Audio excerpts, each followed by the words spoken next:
Japan और America में विवाद हो गया है। यह विवाद क्यों हुआ है? दरअसल अमेरिका का एक हाइब्रिड सैन्य जहाज ऑप्सरे, उसी को लेकर जापान और अमेरिका आमने सामने हो गए हैं। जापान की तरफ से इस विमान को पूरी तरह से विफल बताया जा रहा है, इसे ग्राउंड करने की बात की जा रही है, लेकिन यूएस अपनी मनमानी कर रहा है। जापान का एक मजबूत साथी अमेरिका इस वक्त परेशानियों से घिर गया है, क्योंकि उसका हाइब्रिड जहाज पूरी तरह से उड़ता हुआ ताबूत बन चुका है। यह V-22 ऑप्सरे विमान लगातार इसी तरह के हादसों का शिकार होता रहा है। यही वजह है कि इस विमान को लेकर लगातार जापान की तरफ से चिंता व्यक्त की जा रही है। और हाल ही में जब V-22 ऑप्सरे क्रैश कर गया और समुद्र में गिर गया, तो इसे लेकर जापान ने अपनी चिंता व्यक्त की और उससे कहा कि इसे तब तक आप ग्राउंड कर दे जब तक कि इसे पूरी तरह से सिक्योरिटी क्लियरेंस नहीं मिल जाता। अब इस मामले में जापान की तरफ से जो बयान सामने आया हुआ है, उसके मुताबिक उन्होंने कहा है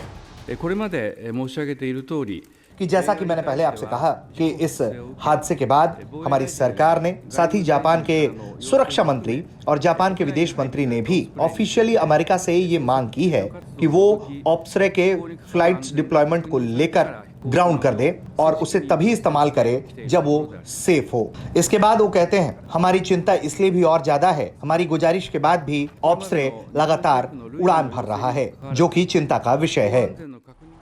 तो कुल मिलाकर देखा जाए तो जापान इस वक्त बेहद चिंताजनक स्थिति में है। इसके अलावा पेंटागन की तरफ से जो बयान इस पर दिया गया है वो ये कि उनका विमान अभी तक ऑपरेशनल है और उन्होंने कहा है कि उन्हें कोई जानकारी नहीं है कि इस तरह की कोई ऑफिशियल रिक्वेस्ट उन्हें प्राप्त हुई है जहां ये कहा गया है कि जापान में ऑप्सरे के उड़ान पर रोक लगा दी जाए। जापान का सेल्फ डिफेंस फोर्स ऑप्सरे का इस्तेमाल करता है, उसे भी इसकी सेवाओं को निरस्त करने के लिए कहा गया है। जापान में इस हाइब्रिड एयरक्राफ्ट के डिप्लॉयमेंट को लेकर लगातार कंट्रोवर्सी होता रहा है, क्योंकि लगातार इसके उड़ान पर कई सवालिया निशान लगते रहे हैं। V-22 ऑप्सरे अमेरिका का एक हाइब्रिड सैन्य जहाज है।